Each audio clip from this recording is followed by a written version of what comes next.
Mato Grosso, located in the center of the South American continent, is a last refuge of primitive tribes. Those living in the north have been protected from the outside world by such natural barriers as jungles, rapids, and barren lands. Those in the south by impenetrable swamps. The north country is more completely isolated by the rugged, barren plateau which divides the Paraguayan drainage from the Amazonian. It is entirely in the possession of primitive tribes. The region drained by the headwaters of the Xingu is inhabited by 5 peoples speaking unrelated languages: the Carib, Trumai, Tupi, Arawak, Tapuya, live in permanent villages along the Kuluene and Kuluseyu rivers. The Tapuya are more nomadic, and they roam over the barren lands of the south, as well as the forests between the rivers. Northern Mato Grosso being largely unexplored, the expedition made use of an amphibian plane to map the country, locate the various villages, and transport supplies to the land party, which traveled by pack train and canoe. In the flights to the north, Cuiabá was used as a base for refueling, though the expedition's main base was at Descavaldos. Once the plane took off from Cuiabá in its flights to the north, it could not land until it reached the mouth of the Kuluseyu, a distance roughly over 350 miles. It had to fly over the divide, pick up the Kuluseyu or Kuluene River, and continue northwards until there was sufficient clear water to land. Haze and smoke from fires set by the Aborigines made it necessary to fly low. We flew northward, rising from the low plain of the Paraguay to 4,000 feet in order to clear the jagged promontories of the divide, which rise to about 2,500 feet. We flew over an hour and a half over the barren plateau lands before we spied the waters of the upper Kuluseyu, whose course we followed to its mouth. On the second flight, we located the Yawalapiti village, hidden in the forest. The rivers follow a very tortuous course through forest and grasslands, and although following them increases greatly the distances that one has to travel, they are the only practical highways. If one plunges into the jungle, the hardships of travel will be increased many times, and he runs the risk of suffering from hunger and thirst. The Aborigines, of course, have trails through such matted jungles, but they take great care in protecting them from any invasion by strangers. They themselves prefer to travel by water. Their canoes are made from one piece of bark taken from the jatubá tree. They are always ready with bow and arrow to shoot fish, of which there is a great abundance in these rivers. The ethnologist and his party of Bakairi made use of similar bark canoes. The expedition visited the tribes which had villages near the Kuluseyu and Kuluene rivers. A village consists of half a dozen large communal houses arranged around a clearance, in the center of which there is the men's ceremonial house and a conically shaped cage which houses a hawk or eagle. The villages are always located some distance away from the river for protection.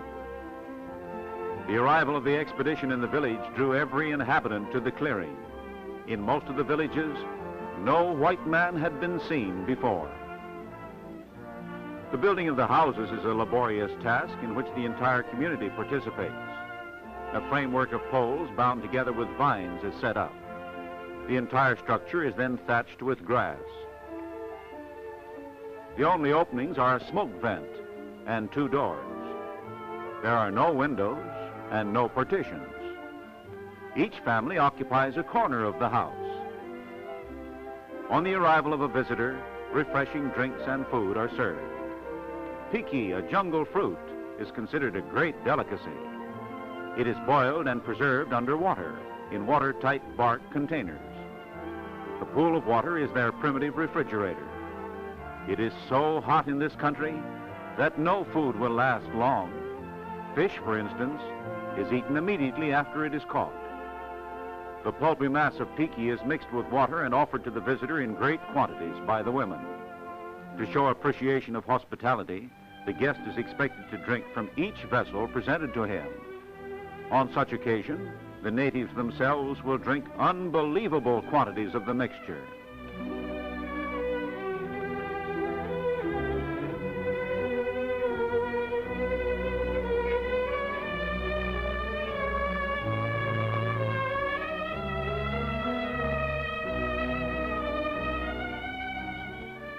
The natives had no iron and few stone tools. Fire is produced by drilling several reeds with another. The hot ashes ignite tinder, which is fanned into a blaze. Manioc, which is cultivated, is their chief food staple. The poisonous juices are extracted and the wet mass is dried. Some of it is made into flour, which is toasted crisp and which will last in that form for several weeks. For immediate consumption, it is made into unleavened bread. These thin cakes will last several days. Salt is unknown. Most of the manioc is preserved in the form of loaves, which are dried in the sun and stored in the houses. The heavy work of cultivation is done by the man. The weaving of baskets and mats is done by the man, though the weaving of hammocks is considered to be a woman's task.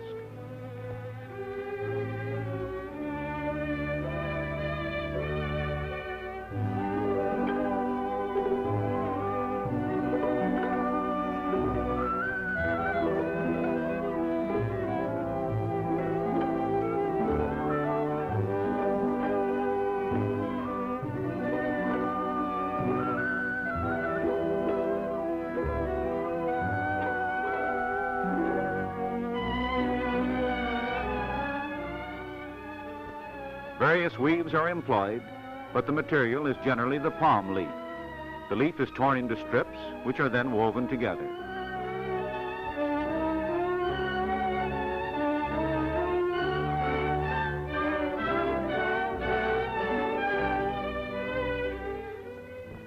Bows and arrows are the only weapons known to these people.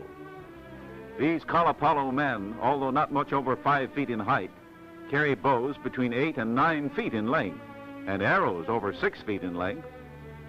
Their marksmanship is excellent, but they are even better when shooting for food or protection. These Naravute are typical bowmen.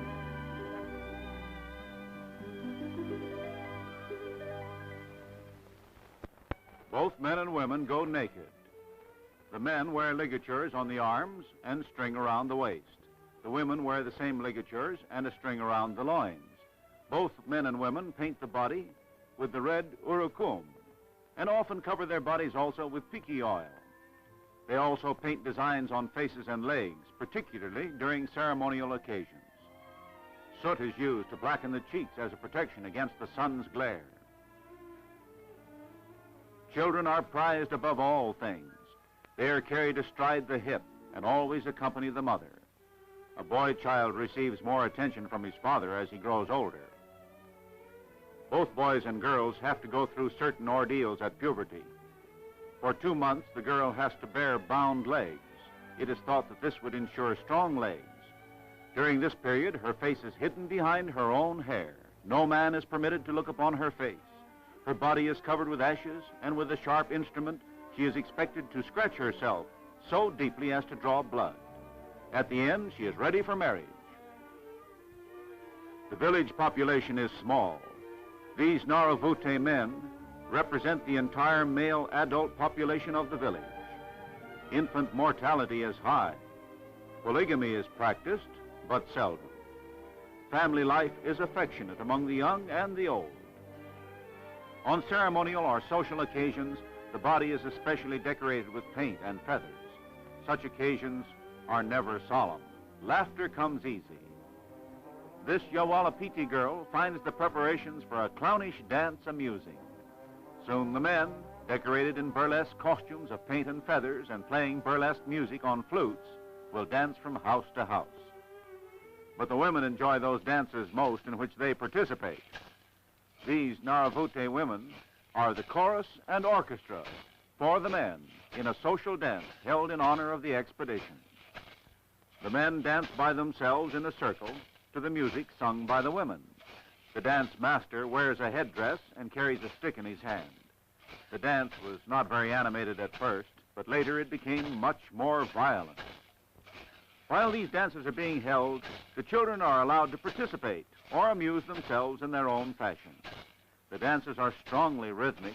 Often the rhythms are accentuated through the use of rattles. A peculiarity of the dances in this region is that the rhythm is marked with the right foot. Music and dances blend together harmoniously, and they appeal so much to these people that it is not unusual for them to carry on all night.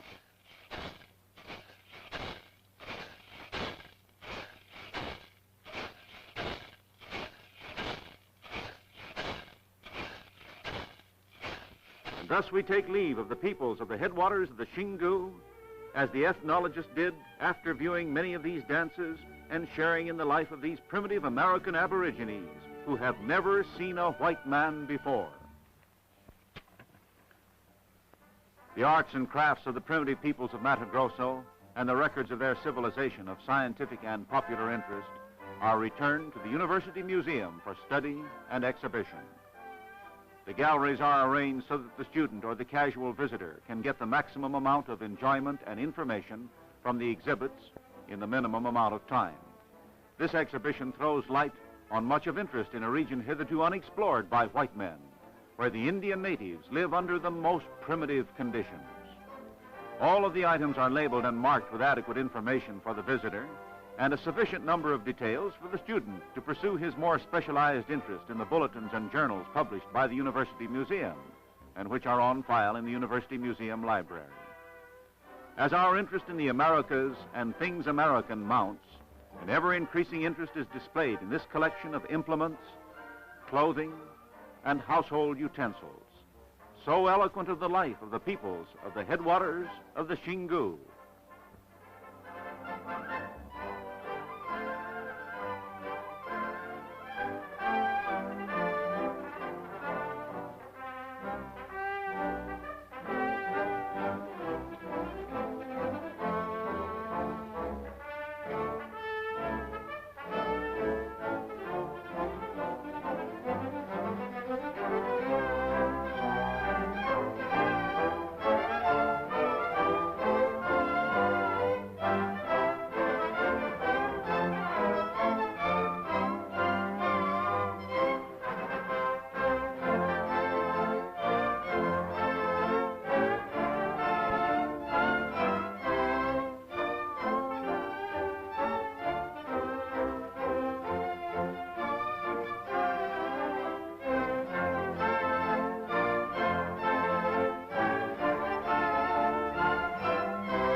Craftsmanship and art displayed in the designing and making of these various items is a constant source of wonder and admiration to museum visitors. These fascinating objects in the museum collection can be seen by visitors at almost any time, and each is accompanied by a detailed description.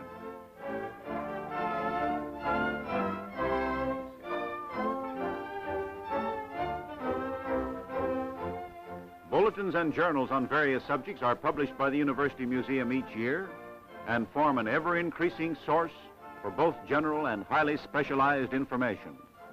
A detailed account is given here in the Museum Journal of the archaeological and ethnological fieldwork at the headwaters of the Paraguay and Xingu rivers in Mato Grosso, Brazil.